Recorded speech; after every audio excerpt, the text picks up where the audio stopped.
आज रमज़ान ईद का त्यौहार है जो मुसलमानों के बीच बहुत महत्वपूर्ण है। पवित्र रमज़ान ईद के मौके पर मुस्लिम भाइयों ने नमाज अदा की।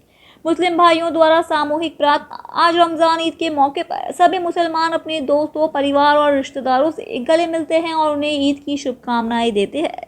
आज ईद के त्यौहार को लेकर शहर में पुलिस की चाक चौबंद व्यवस्था है। મારું નામ ઇનુસખાન શેરખાન પઠાણ। દિનેશભાઈ, જે ઈદનો તહેવાર છે, કેવો માહોલ છે, કઈ રીતે આખો આ તહેવાર મનાવવામાં આવે છે? આજે ઈદનો તહેવાર જે છે ખૂબ જ સારી રીતે ઉજવાયો છે। ફૂલવાડી ભરી માતા રોડ મદીના મસ્જિદમાં આજે ઈદ થઈ છે।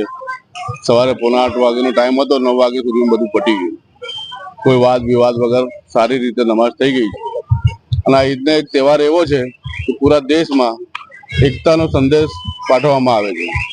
એકબીજાને મળીને, ગલે મળીને એકબીજાની શુભકામના માટે દુઆઓ કરીએ છીએ ઈદની નમાઝમાં। અને નાના મોટા બધા ભેગા થઈને ઈદની નમાઝ પઢીએ છીએ।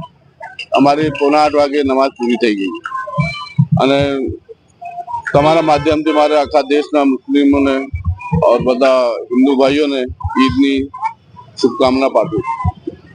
અને કહેવાનું એવું છે કે જે રીતે આ વર્ષે અમે ઈદ મનાવી છે, બધા મળીને એ જ રીતે વર્ષે અમે જીવશું ત્યાં સુધી ઈદ મનાવશું। કોઈના વાર તહેવારમાં, કોઈને વિવાદમાં અમારે નથી કરવું, ને કોઈ નહીં પડે તો વધારે સારું।